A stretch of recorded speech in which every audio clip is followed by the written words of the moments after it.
கிறிஸ்துவுக்குள் பிரியமான சகோதர சகோதரிகளை மீண்டும் ஜெமிமா ஆஃப்டர் சேனல் மூலயமா உங்களை சந்திப்பதில் ரொம்ப சந்தோஷம். நீங்கள் தொடர்ந்து நம்மளுடைய சேனலில் இருக்க எல்லா வீடியோஸும் நீங்கள் பார்த்துட்டு வர்றீங்க அப்படின்னு நான் விசுவாசிக்கிறேன். தொடர்ந்து நீங்கள் பாருங்கள், நிச்சயமாக அது உங்கள் ஆவிக்குரிய வாழ்க்கைக்கு அது வந்து பிரயோஜனமாக இருக்கும். உண்மையாமே ரொம்ப சந்தோஷம். நீங்கள் இப்போ தான் புதுசாக நம்ம சேனலை நீங்கள் சப்ஸ்கிரைப் பண்ணியிருந்தீங்க அப்படின்னா உண்மையாமே கிறிஸ்துவின் நாமத்தினால உங்களை வாழ்த்திடும். நீங்கள் தொடர்ந்து நீங்கள் பாருங்கள், கர்த்தர் உங்களுடைய ஆவிக்குரிய வாழ்க்கையில் இது ஒரு பிரயோஜனமாக இருக்கும். கர்த்தர் உங்களை ஆசீர்வதிப்பாராக. இன்றைக்கு நம்ம என்ன வீடியோ பார்க்க போகிறோம் அப்படின்னா வந்து ஆவிக்குரிய தள்ளி போடுதல்.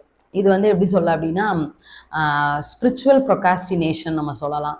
அப்படி இல்லை அப்படின்னா வந்து ஸ்பிரிட் ஆஃப் ப்ரொகாஸ்டினேஷன், தள்ளி போடுதலின் ஆவி அப்படின்னு நம்ம சொல்லலாம். இதை பற்றி நிறைய பேருக்கு வந்து தெரிஞ்சிருக்கலாம், ஆனால் தெரியாமல், முக்கியமாக ஆண்டவரை அறிந்த பிள்ளைகளுக்கு தெரியாமல் கூட இருந்திருக்கலாம். தெரியாதவங்களுக்காக இதுலேருந்து நம்ம எப்படி வெளியே வரணும், எப்படி விடுதலை வாங்கணும் அப்படிங்கிறக்காக தான் இந்த ஒரு வீடியோ. ஏன் அப்படின்னா நம்மளே அறியாமலே நம்மளுக்குள்ள அந்த தள்ளி போடுதலின் ஆவி வந்து கிரியேட் செஞ்சுட்டே இருக்கும். ஏன் அப்படின்னா பிசாசு வந்து இதை வந்து நம்ம உலகத்துல கூட நம்ம நிறைய பேர் வந்து சொல்லலாம், சோம்பேறித்தனம், தள்ளி போடுதல், இந்த லேசினஸ் இதெல்லாமே நமக்கு இருக்கக்கூடாது. எந்த ஒரு வேலை செஞ்சாலும் அதை தள்ளி போடாதப்பா, அந்த டைம்ல நீ அதை செஞ்சு முடி அப்படின்னு சொல்லுவாங்க. பொதுவாக எல்லாருமே சொல்லுவாங்க. ஆனா அதையும் தாண்டி அதுவும் ரொம்ப முக்கியம். நம்ம வீட்டு காரியங்கள், உலக பிரகாரமான காரியங்கள், வேலை ஸ்தலத்துல அதுவும் ரொம்ப முக்கியம். ஆனா இந்த ஆவிக்குரிய தள்ளி போடுதல் வந்து அதையும் தாண்டி கொஞ்சம் இது வந்து கொஞ்சம் வித்தியாசமானது. என்ன அப்படின்னா பிசாசு வந்து என்ன பண்ணும் அப்படின்னா, இன்னைக்கு வந்து ஆவியானவர் வந்து ஒரு முக்கியமா ஏதாச்சும் ஒரு உதாரணம் நான் சொல்றேன். இன்னைக்கு முக்கியமா உங்களுடைய ஆஃபீஸ்ல ஏதாச்சும் ஒரு சம்பவம் நடக்க போகுது. ஆனா ஆவியானவர் வந்து இங்கேயே நம்மளை இண்டிகேட் பண்றாரு, நீ வந்து அமைதியா இருக்கணும், இன்னைக்கு வந்து நீ வாயே திறக்கக்கூடாது, அதனால நீ வந்து வேதத்துல இந்த அதிகாரத்தை எடுத்து நீ இந்த வசனத்தை நீ வாசிட்டு போனான்னா உனக்கு ஒரு பாதுகாப்பு இருக்கும், உனக்கு ஆவியானவர் பேசுறது வந்து உனக்கு புரியும் அப்படின்னு வந்து சொல்றாருன்னு வச்சுக்கோங்களேன்.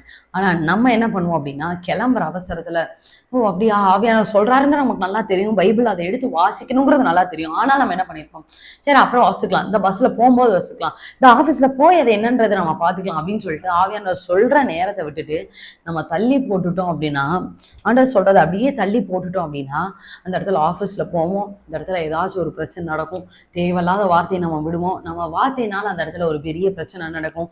அதனால ஆஃபீஸ்ல உள்ளவங்களுக்கு பிரச்சனை, நமக்கும் ஒரு பிரச்சனை. இதுக்கு காரணம் என்ன அப்படின்னா, ஆவியானவர் அந்த சொல்ற நேரமே நம்ம ஒபே பண்ணி நம்ம இந்த இடத்துல அந்த விஷயத்த நம்ம பார்த்துருந்தோம் அப்படின்னா, இந்த இடத்துல ஆவியானவர் நீ பேசாதப்பா, நீ மௌனமா இரு அப்படின்னு ஆவியானவர் நம்மகிட்ட சொல்ல வந்திருந்தார் அப்படின்னா, அந்த இடத்துல நம்ம அதை வாசித்திருந்தோம், உண்மையாலுமே வேதத்தை தொடர்ந்து வாசித்திருந்தோம், இல்லாட்டா ஒரு 5 நிமிஷம் ஜோம் பண்ணிட்டு போ அப்படின்னு சொல்லியிருந்தார் அப்படின்னா, நம்ம அந்த இடத்துல செஞ்சிருந்தோம் அப்படின்னா இந்த பிரச்சனையே நடந்திருக்காது. ஏன்னா இந்த தள்ளி போடுதல் வந்து டிஸ்ஒபீடியன்ஸுக்கு வந்து ஈக்குவல். டிஸ்ஒபீடியன்ஸ் கீழ்ப்படியாமைக்கு சமம். தள்ளி போடுதல் வந்து ஆண்டவர் சொல்றதான வார்த்தைகளை நம்ம தள்ளி போடுறோம் அப்படின்னாலே அந்த இடத்துல நம்ம கீழ்ப்படியாமை இருக்கணும். தேவனுக்கு வந்து கீழ்ப்படியாமைங்கிறது பிடிக்கவே பிடிக்காது. உண்மையா சொல்றேன், தேவனுக்கு வந்து கீழ்ப்படியாமைங்கிறது பிடிக்கவே பிடிக்காது. கீழ்ப்படுகிறவர்களுக்கு தான் அவர் அநேக ஆசீர்வாதங்களை வந்து கொடுக்குறார். இது வந்து முக்கியமா ஆவிக்குரிய தள்ளி போடுதல் இருக்கு பாத்தீங்களா. ஒரு நாள் ஜோம் பண்ணணும், இன்னொரு நாள் நாளை பார்த்துக்கலாம், நேற்று தானே ஜோம் பண்ணோம். இது வந்து இப்போ ரீசெண்ட் டைம்ல கூட நான் வந்து எனக்குள்ளேயே அந்த ஒரு ஸ்பிரிட் ஆஃப் ப்ரொகாஸ்டினேஷனை பார்த்தேன். அதை வந்து உடனே வந்து அதை கண்டறிஞ்சு அந்த ஆவியை வந்து கடிஞ்சு கொண்டனால தப்பிச்சாச்சு. என்ன அப்படின்னா, இப்போ இந்த ரீசெண்டாக இப்போ ஈஸ்டர் முடிஞ்சு பார்த்தீங்களா, 1 மந்த்துக்கு முன்னாடி. அப்போ 40 நாள் வந்து எங்களுக்கு அந்த ஆஷ் வெட்னஸ்டேலேருந்து அந்த ஈஸ்டர் வரைக்கும் அந்த 40 நாள் 45 நாள் நினைக்கிறேன். ஸோ அந்த ஈஸ்டர் ஈவினிங் வரைக்குமே எங்களுக்கு வந்து சர்ச்சில் வந்து ப்ரேயர் இருந்துச்சு. பயங்கர ஃபயராக இருந்தோம். Okay, morning prayer, evening prayer, பயங்கரமான ஒரு ஃபயரில் வந்து நல்லாதான். நம்ம சேனல்லையும் கூட அந்த நாட்கள், அந்த மந்த்ல வந்து லாஸ்ட் மந்த்லாம் வந்து லைவ் ப்ரேயர் வேற, 1 hour ப்ரேயர் வேற போட்டிருந்தோம். ஸோ நமக்கு வந்து ரொம்ப வந்து அந்த நாட்கள் வந்து ரொம்ப ஃபயராக இருந்துச்சு. பட் ஈஸ்டர் முடிஞ்ச மறுநாள்ல பார்த்தோம் அப்படின்னா, அந்த கடந்த ஒரு ஈஸ்டர் முடிஞ்சு 4ஆம் தேதி முடிஞ்சு நினைக்கிறேன், அந்த 5, 6, 7, 8 அந்த தேதிகள், அந்த 4 நாட்களை கடக்க ரொம்ப ஒரு ஆவிக்குரிய டயர்டு. பார்த்தீங்க அப்படின்னா ஒரு பயங்கரமான ஒரு சோர்வு. நம்ம இப்ப 40-45 நாள் ஆண்டவர் சமூகத்துல பயங்கரமா இருந்துட்டோம்ல, இந்த 2 நாள் நம்ம ரெஸ்ட் எடுத்துருவோம். இப்படியே வந்து பிசாசு வந்து என்ன கொடுத்துட்டே இருக்கு. முத நாள் கொடுக்குது, அதை மிஸ் பண்ணிட்டேன். 2ஆம் நாள் கொடுக்குது. இது எனக்கு மட்டும் இல்ல, ஃபேமிலியில உள்ள எல்லாத்துக்குமே அந்த ஒரு பிரச்சனை வந்து இருந்துச்சு. உடனே நான் 2ஆம் நாள் 3ஆம் நாள் எங்க அப்பா சொல்றேன், எப்பா எனக்கு வந்து இந்த 40 நாள் என்னமோ பெரிய மலையை நம்ம கடந்த மாதிரியும், இப்ப அதுக்கடுத்து ரொம்ப எனக்கு வந்து பைபிளே எடுக்க முடிய மாட்டேங்குது, ஏதோ என்னமோ இது முடிஞ்சிருச்சுப்பா அப்படிங்கிற மாதிரி இருக்கு, இது வந்து நல்லா படல அவங்க சொன்னாங்க. எனக்குமே அந்த ஒரு சோர்வா தான் இருக்கு, பைபிள் வாசிக்க இது பண்ணா பயங்கர டயர்டா பயங்கர ஒரு மாதிரி இருக்கே அப்படின்னு சொல்லிட்டு அவங்களும் சொன்னாங்க. அதுக்கப்புறம் தான் ஆவியானவர் எனக்கு வெளிப்படுத்தினாரு, இது வந்து தள்ளி போடுதலின் ஆவி. இது வந்து நீ டயர்டையும் தாண்டி பிசாசம் உன்கிட்ட வந்து இவ்வளவு நாள் நீ வேலை பார்த்திருக்கல்ல, அப்ப இந்த 4 நாள் நீ தள்ளி போடு, ஒன்னும் பிரச்சனை இல்ல. நீ இவ்வளவு நேரம் ஆண்டவருக்காதான ஜெபம் பண்ண, நீ இந்த 2 நாள் நீ தள்ளி போடு. அப்படிதான் உன்னுடைய ஸ்பிரிட் ஆஃப் ப்ரொகாஸ்டினேஷன் தான் இதுக்கு காரணம் அப்படின்னு சொல்லி ஆவியானவர் வந்து வெளிப்படுத்தினார். ஆவியானவர் வெளிப்படுத்தினதுக்கு அப்புறம் தான் நான் வந்து யோசித்து பார்த்தேன் அந்த 3 நாட்கள் என்ன நடந்துச்சு அப்படின்னா, காலையில எந்திரிச்சோன்னா ஆவியானவர் வந்து பைபிள் வாசிக்க சொன்னாரு. அப்ப வந்து என்ன பைபிள் வாசிக்க சொன்னாரு, அந்நேரம் வாசிக்கல. சரி நம்ம அப்புறமேட்டு வாசிப்போம், சரி தம்பி தூங்கட்டும், சின்ன பையன் இருக்கான், அவன் கொஞ்சம் இதாகட்டும், நமக்கே டயர்டா இருக்கு, இந்த 40 நாள் நம்ம ஆண்டு சமூகத்துல பயங்கரமா இருந்துட்டோம்ல, இப்படிதான் தோணுச்சு. அது முக்கியமா ஜெபம் பண்றதுக்குலாம் அப்படிதான் தோணுச்சு. 40 நாள் ஆண்டு சமூகத்துல பயங்கர ஃபயரா இருந்துட்டோம்ல, இப்ப இந்த 2 நாள் சும்மா சாதாரணமா ஜெபம் பண்ணாதான் என்ன அப்படி. ஆனா அதனுடைய விளைவு என்ன ஆச்சு அப்படின்னா, அந்த கொஞ்சம் கொஞ்சமா இது தள்ளி போடுதல் என்ன ஆகும் அப்படின்னா, கொஞ்சம் கொஞ்சமா நமக்கு ஆண்டவர் மேல இருக்கதான் அந்த இன்ட்ரெஸ்ட் அப்படியே தூக்கிடும், அந்த ஆர்வத்தை அப்படியே வந்து தூக்கிடும். இப்போ ஒரு விஷயத்த போனை வந்து, ஆனா எதுல இன்ட்ரெஸ்ட் எனக்கு கொடுத்துச்சு அப்படின்னா, டயர்டா இருந்துச்சு அப்படின்னா நான் என்ன பண்ணியிருந்திருக்கணும், நல்லா ரெஸ்ட் எடுத்து இருந்திருக்கணும். ஆனா போன் பார்க்க மட்டும் எனக்கு நல்லா இன்ட்ரெஸ்ட் இருந்துச்சு. உண்மையா சொல்றேன், போன் பார்க்க எனக்கு இன்ட்ரெஸ்ட் இருந்துச்சு. அப்பதான் அவன் வெளிப்படுத்தினார், அப்படி கிடையாது. பிசாசு வந்து உன தவறா வந்து இது பண்ணுது, உன்னுடைய டயர்ட்னஸ் வந்து ஒரு காரணமா, ஒருவேளை டயர்டா கூட இருக்கலாம், ஏன்னா அப்ப ஃபாஸ்டிங்ல இருந்தோம், நல்ல டயர்டா கூட இருக்கலாம். அது அது அது வந்து ஒரு இது கிடையாது. ஆனா பிசாசு வந்து என்னுடைய இன்ட்ரெஸ்ட் எப்படி மாத்திருச்சு அப்படின்னா, வேதத்திலயும் ஜெபத்திலயும் இருக்குதான் என்னுடைய இன்ட்ரெஸ்டை தாண்டி போனுக்கு கொண்டு வந்துருச்சு.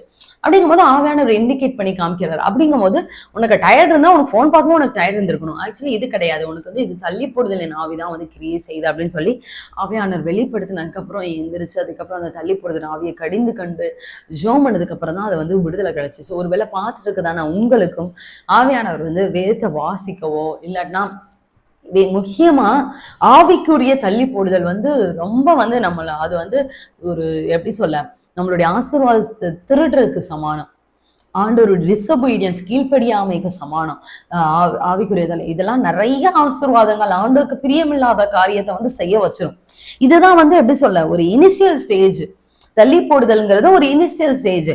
நம்ம ஆர்டர் மேல இருக்க அந்த ஆர்வத்தையே அப்படியே தள்ளி போட்டுரும். இன்னைக்கு ஒரு நாள் பைபிள் வாசிக்காம நம்ம வந்து வெளியே வேலை செஞ்சுட்டோம்னு வைங்களேன், நாளைக்கு மறுநாள் வந்து பைபிள் வாசிக்கணும்னு நினைக்கும் போது, நேத்து வாசிக்கலாம்ல, ஆனா நேத்து நல்ல நாள் வந்து நல்லா தானே இருந்துச்சு, ஜோம் மட்டும் தானே பண்ணிட்டு போனோம், ஒரு நிமிஷம் ஆண்டவரே அப்படின்னு ஜோம் மட்டும் தானே போனோம், நேத்து நல்லா தானே இருந்துச்சு, பைபிள் வாசிக்கும் போது கூட பிரச்சனை இருந்துச்சு, ஆனா நேத்து வாசிக்காம இருந்த நாள் நல்லா தானே இருந்துச்சு.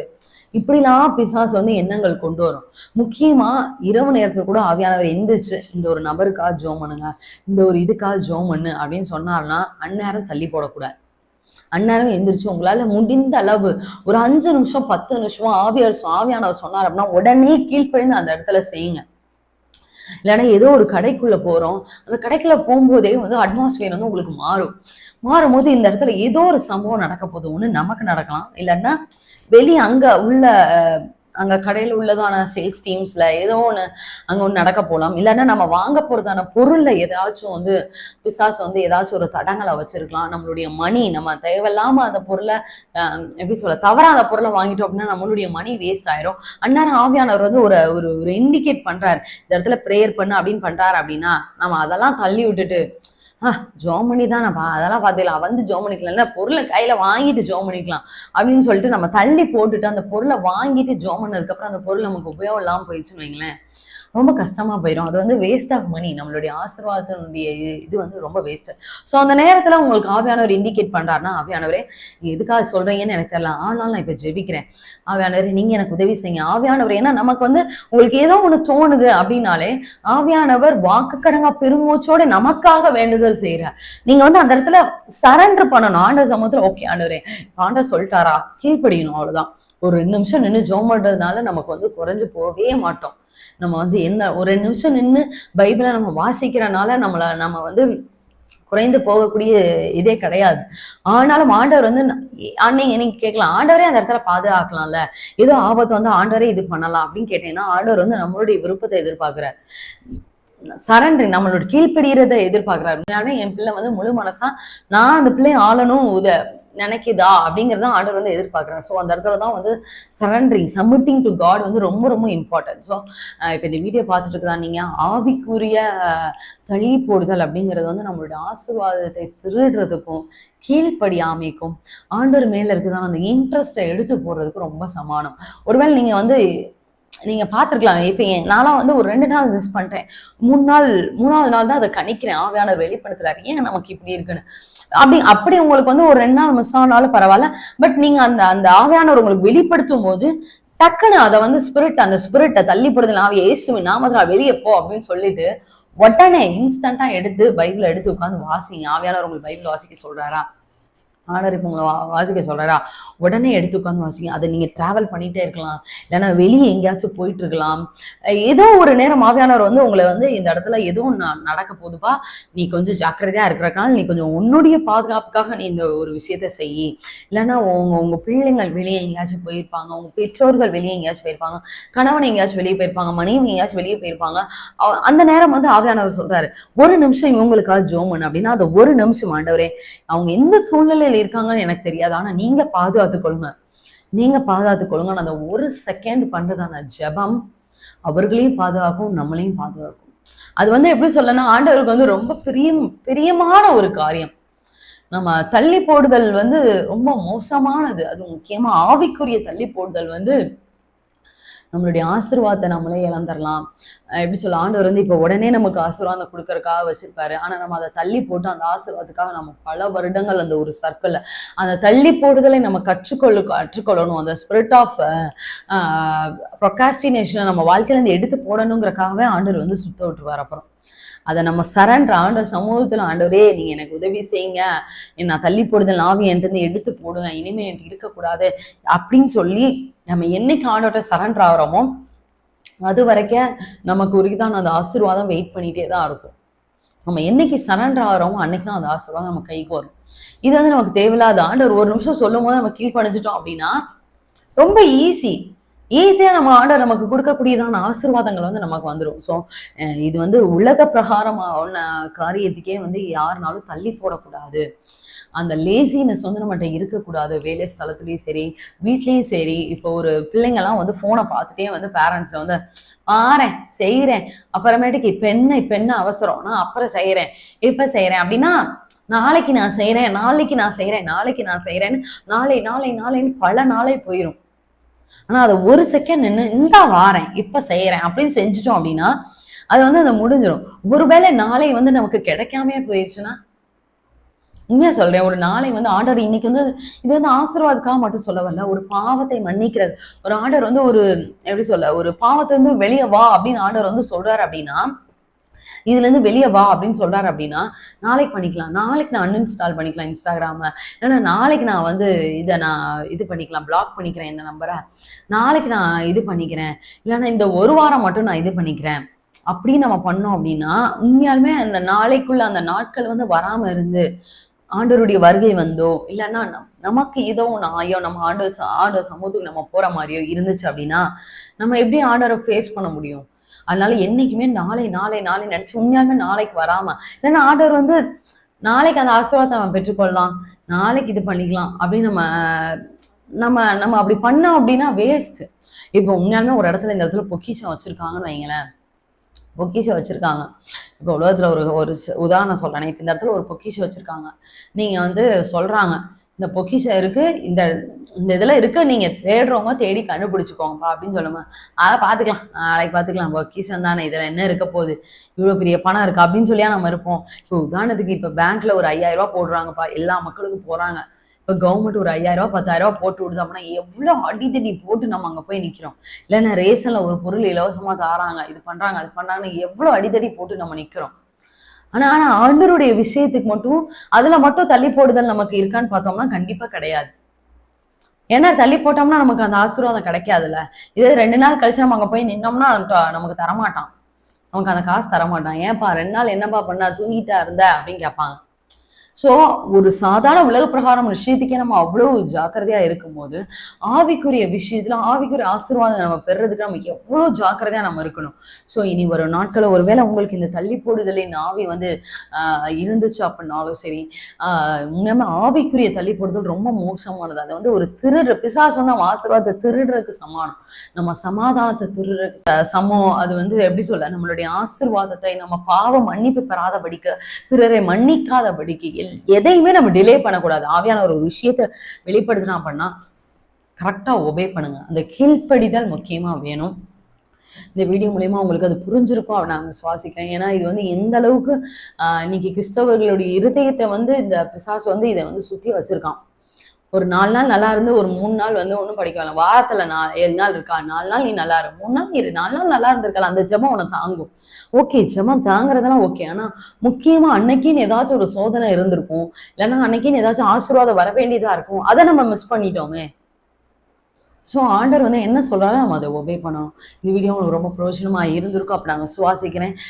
உண்மையாலுமே இந்த ஒரு பிரச்சனை இந்த கஷ்டப்படுறீங்க அப்படின்னா நீங்கள் கண்டறிஞ்சு உடனே அப்பாலைப்போ சாத்தானேன்னு சொல்லி அதை உதறி விட்டு, இதெல்லாம் தூசியை உதறி விட்டு நம்ம எந்திரிக்கும் போது நிச்சயமாக நம்ம அந்த ஆசீர்வாதத்தை நம்ம பெற்றுக்கொள்ளலாம். நீங்கள் தொடர்ந்து ஜெமிமா விக்டா சேனலை பாருங்க. உண்மையாமல் அது உங்களுடைய ஆவிக்குரிய வாழ்க்கைக்கு பிரயோஜனமாக இருக்கும். கண்டிப்பாக உங்களை மீண்டும் அடுத்த ஒரு வீடியோவில் உங்களை சந்திக்கிறேன். அது வரைக்கும் கர்த்தர் உங்களை ஆசீர்வதிப்பாராக.